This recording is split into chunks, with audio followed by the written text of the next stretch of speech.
Okay, so I'm just gonna double down on this. This is gonna come up on 19 plus 8 is 27. I'll give you a week to read it and understand it. The problem with Donald Trump. Why can you not vote for Donald Trump? Okay, you come up with all kinds of lots of reasons. A lot of them are um, pretty shallow when you really look at them. But there is one really good reason. Okay, and it's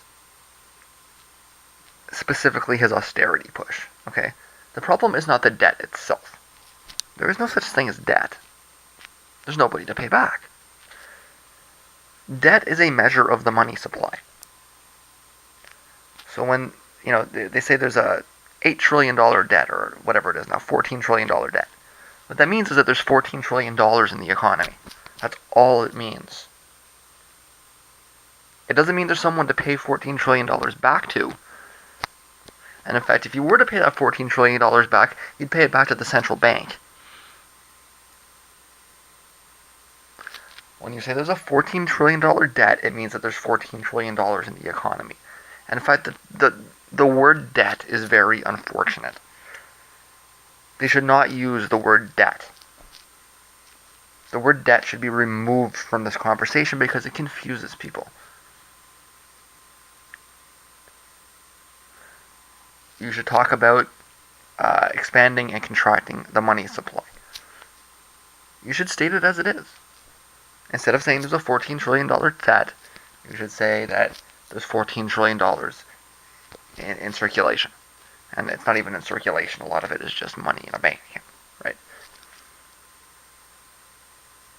So when Trump stands up and says he's going to renegotiate the debt, the problem isn't that he's short thrifting anybody. Okay, when this came out, it was a very right wing concept of things, and it was very counterproductive in confusing people about this. There isn't anybody to short thrift because that money doesn't belong to anybody. It doesn't belong to the Chinese. It doesn't belong to investors. It's just money in the economy. And it comes out in bonds, and people can, they can exchange their bonds as much as they want. Nobody's going to tell them they can't exchange their bonds. And they'll just print more. The problem is that he's so clueless about government finance that he actually thinks he has to pay the debt back. Okay? And he believes it. I believe he believes it. Maybe he's tricked me, but I believe that he believes that we actually have to pay the debt back. And that is fucking frightening. I don't think there's ever been a candidate at any point in my lifetime that I know of that actually thinks that we have to pay the debt back. Maybe Reagan thought that. I'm too young to really remember Reagan. I was 7 years old when the first Bush was elected.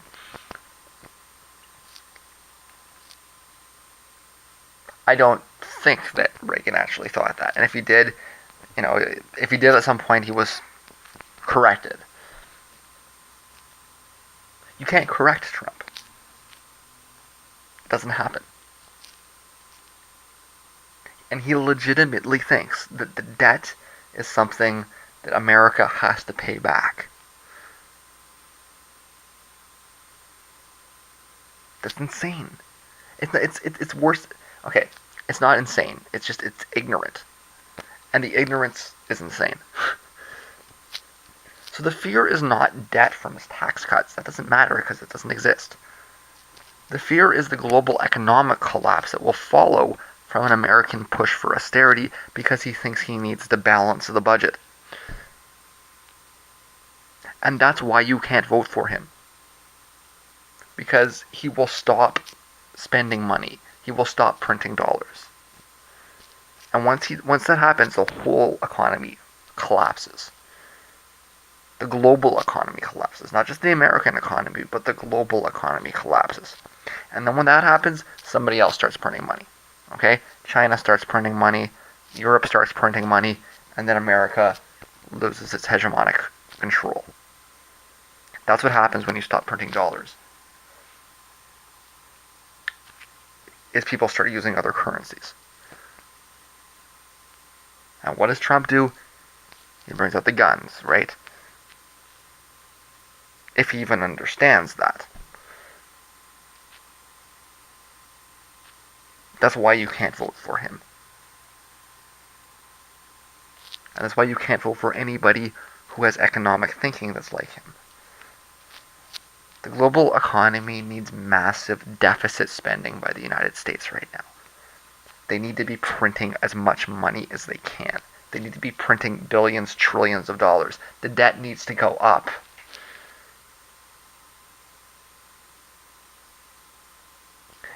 And to think at this point that you're going to elect somebody that is so clueless that he thinks he needs to pay the debt back, it's madness. So 538's got an article up here about Texas, and they're totally reading the polls wrong. There's the article there. Go ahead and read it if you want. It's in the description. Error's a point or two. You can throw that away. The red state shift is more substantial, but that's actually easy. Republicans are down in red states by about the same amount as Johnson is polling at them. Although you'll note that Stein is running at around 2% in the Northeast too, which is supposedly what the Democrats are down by. I'm not saying there aren't underlying trends that benefit the Democrats in Texas, and it's not clear that Johnson voters in red states will go back to the Republicans in the next cycle. Right? We've had things like that happen in Canada, where we have multi-parties. It could very well be the case that Johnson is pulling these voters away from Republicans, and they don't go back. But I don't think there's a whole lot to project into the future with any of this. There's a third party this year, guys, and it's showing up in the polling. That's it. So before you pull out all the best algorithms, let's take a moment to pause to see if the Democrats are actually trending up or not relative to 2012, or if the Republicans are just trending down. And I think you'll see that they broadly aren't, and in some cases may actually be trending down. So, what's the polling in Texas actually looking like? Have the Democrats actually improved their standing here in this red state? Is that what's happening? Is it the case that these swing states are about the same? And the reason that Clinton has a big lead is because she just has more votes in the red states? Well, in 2012, Romney got 57% in Texas, and Obama got 41%. According to the recent University of Houston poll, Trump is at 41, Clinton is at 38, Johnson's at 4, and then there's 17 that haven't decided, indicating that Clinton's actually down 3 points. So what is this about how Clinton's big lead is just because she's doing better in red states? Well, she's down 3 points in Texas. And it says here in this article that a full 1% of her lead is from Texas. But she's down in Texas.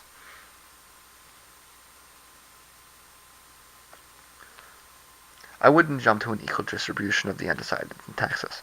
I just leave that like it is, okay? It doesn't mean the Democrats are down once you do the distribution. But there's certainly no argument that they're ahead. And frankly, I'm a little skeptical about how he's presenting the data in these categories in the first place. It seems to me like what he's done there is he's looked at the relative margins instead of the absolute ones. Certainly, Trump and Clinton are a lot closer together there, right? It's only 3 points in the recent University of Houston poll, whereas it was 16 points in 2012. But that doesn't mean that Clinton's doing better. It just means that Trump's doing a lot worse.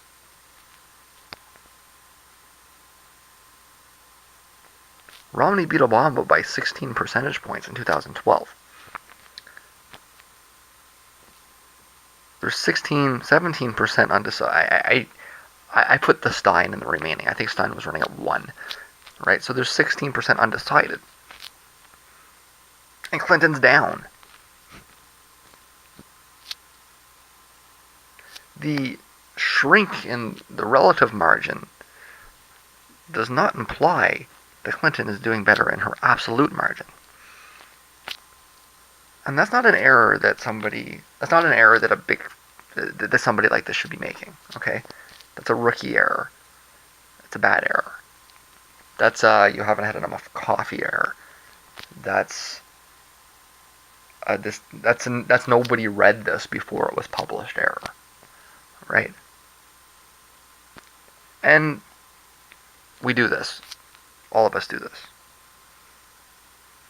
We make dumb errors, and then we expect somebody to read them and point them out to us because we get lost.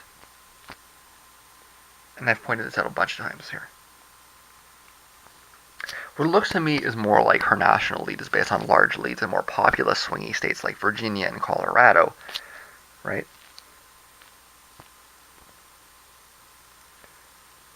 And that it's not being offset by closer races in less populous states like Nevada and Iowa. I mean, if you look at that, it kind of looks like what he did was he took how much Clinton is ahead at in all the swing states and then weighted them equally and averaged them out. Well, that's not... I mean, not all the states aren't equal. That's another early morning coffee error. That's something that somebody reading it should have pointed out, right? She's way ahead in Virginia. She's way ahead in Colorado. She's way ahead in Pennsylvania. She's way ahead in Michigan, way ahead in Wisconsin. And she's winning in North Carolina. She's winning in Arizona. You want to tell me you can't explain her 8-point win based on the swing states?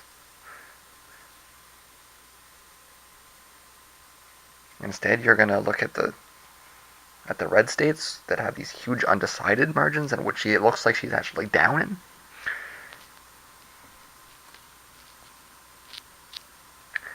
To be clear, if you average the swing states out, you'll get a smaller number, but she seems to have big leads in more populous swing states and small leads in less populous swing states.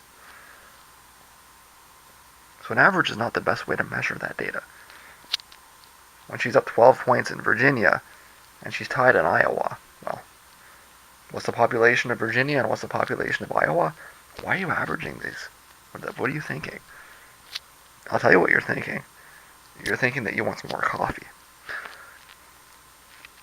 Further, the gap may seem to be relatively closer in red states, but the red state polling seems to be shifting Republicans to undecideds or to Johnson rather than to Democrats, who don't seem to actually be gaining any real ground in absolute terms.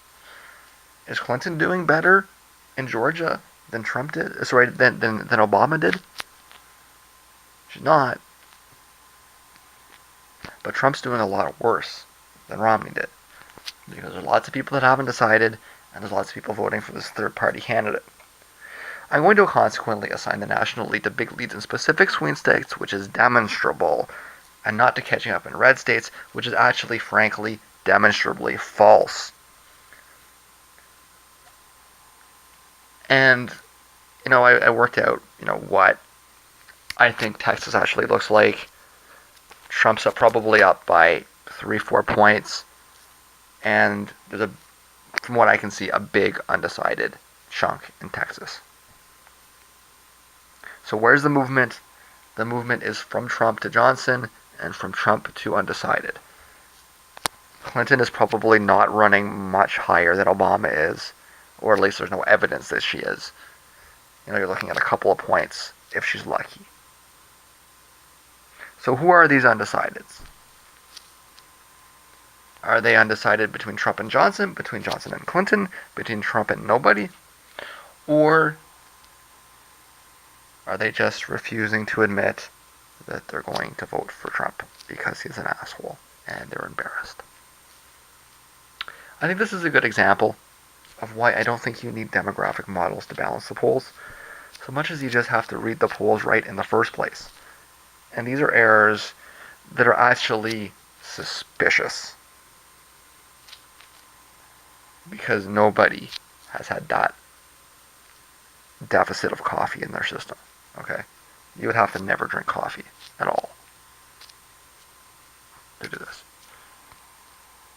You would have to be awake for hours and still not have had coffee. It's implausible. It's very hard to imagine somebody that could have been awake for that long and had that little coffee. Okay, guys, so the reason that markets are a form of collectivism is that they incentivize you to perform a function for the greater good. The proletariat has to work or starve. The bourgeois, too, has to produce or become proletariat. And this is collectivism.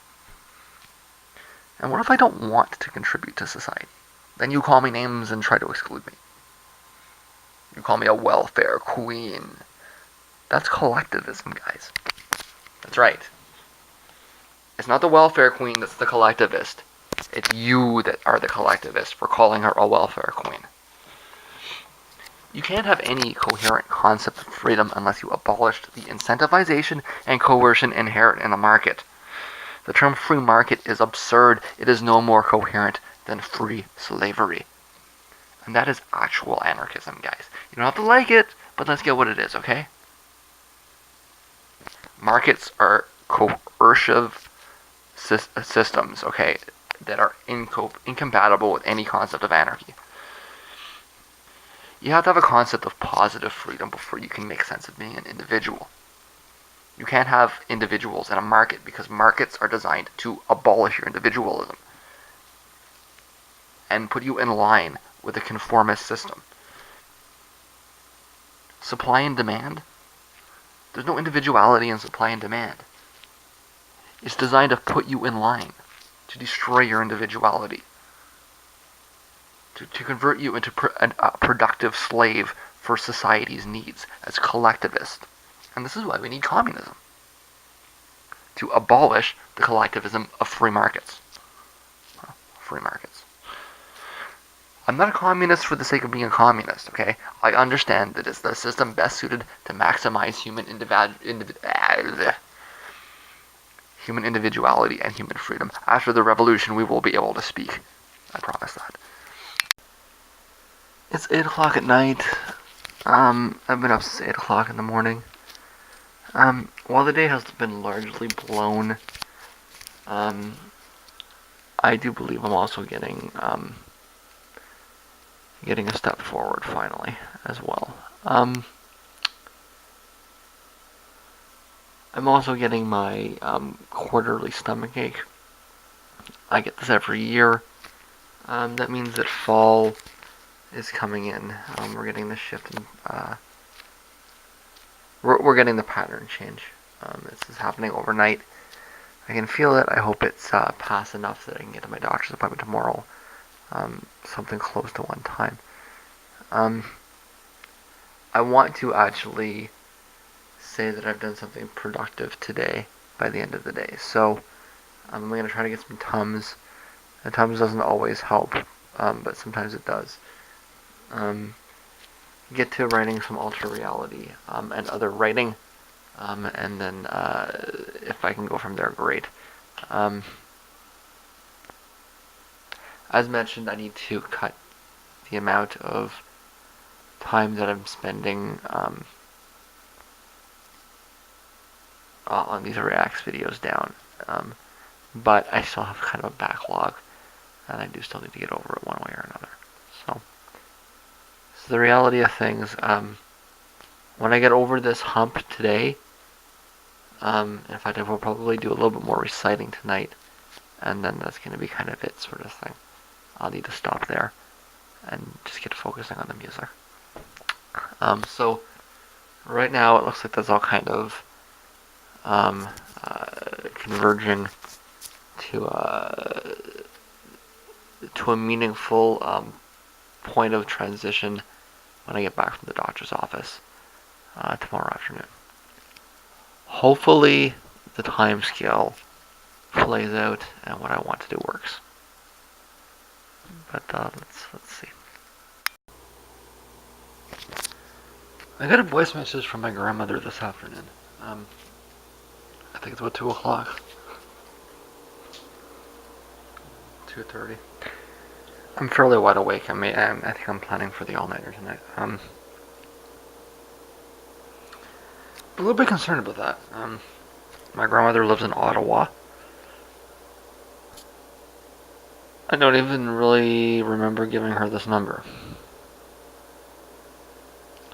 She asked me to call her collect, which is what I'd have to do because there wouldn't be any other way to do it.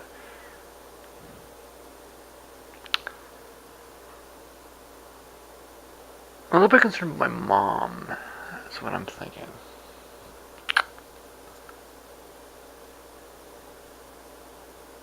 Because I think that just about anything else, my mom would have contacted me over Facebook. It's kind of like list all possibilities, right? And the only way that I get my grandmother to call me and ask her to call me back, ask me to call her back, collect, is if my mom is, for some reason, not able to contact me over Facebook.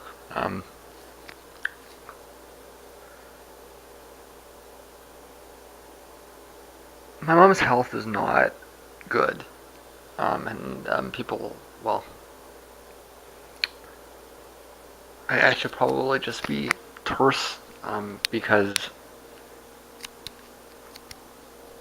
this is a very solid deduction. Um, if there was any way,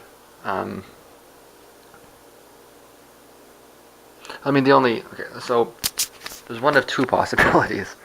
One is that my grandmother just wants to hear my voice, and she wants me to call her back because she wants to hear my voice, which, she's a grandmother. Grandmothers do things like this. It seems maybe perhaps a little bit silly, but then again, I haven't seen her in like 3 years, so that's obscure. I think by far the realistic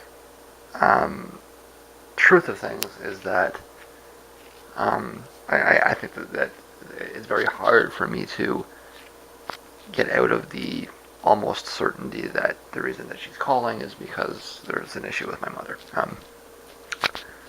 And what would the issue with my mother be? Well, the blunt truth of it is that my mother has a very bad liver because she is... Every time she contacts me over the internet, she tells me she's not drinking. And it's like, you know what? You live your life. You live in a different city than I do. You know, like, I'm not sure she ever mentally got over the circumstance of me being, 7 years old and her being an alcoholic. It's like, I think in her mind it's still, like I'm still 8 years old and I'm still, I'm almost 36 years old. I mean, it's not an age thing, right? It would be the same thing if I was 23 years old, right? In fact, it would be really the same thing if I was 18 years old. It's like, there's really only a couple of years where you kind of need your mom there, kind of thing, right? And unfortunately, those were the couple of years that she was kind of, having some difficulties. Her liver's shot. Okay. This is somebody that was a brutal alcoholic for her whole life, and it's been clear for a long time now that like her liver is just going to explode any day now, kind of thing, right?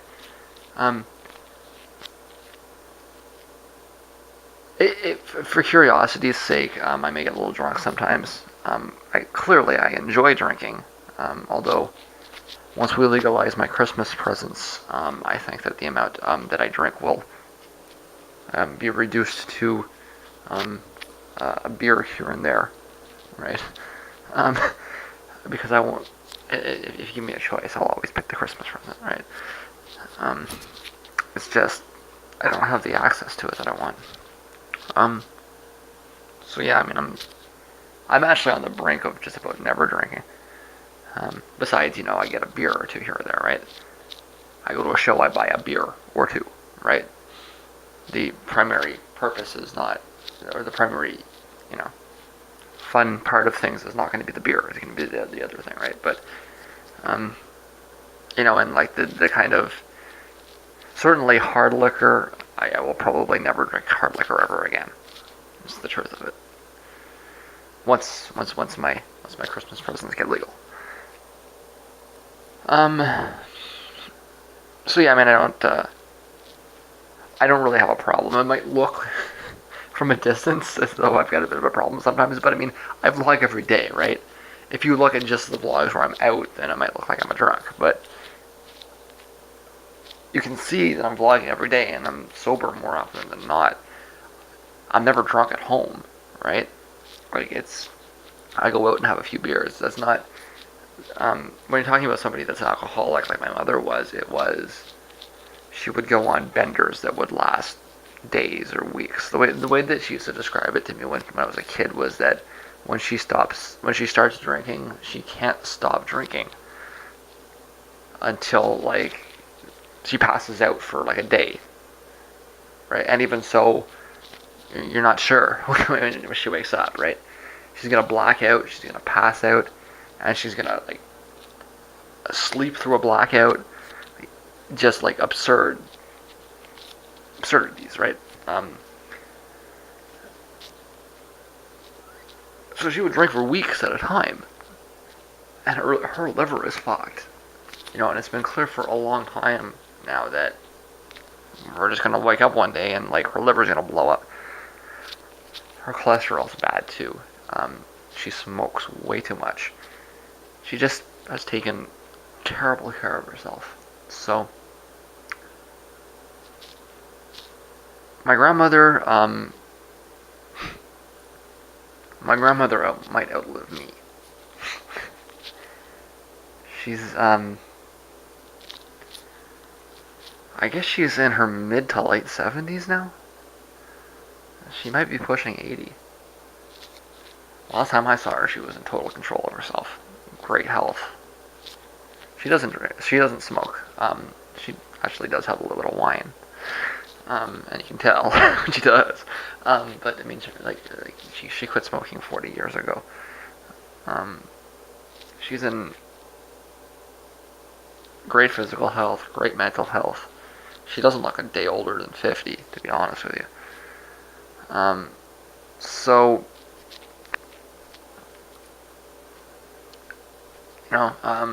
that's got to be kind of rough. If I'm right, that's got to be a hard call for her to make.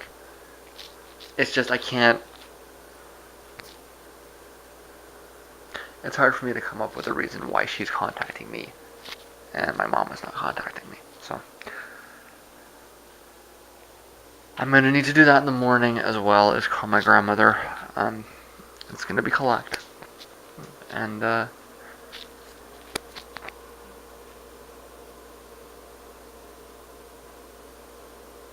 even if it's my sister who I haven't spoken to in years, I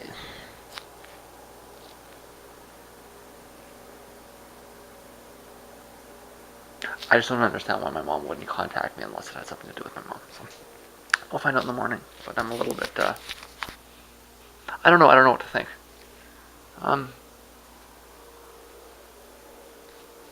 think we'll wait to have this discussion.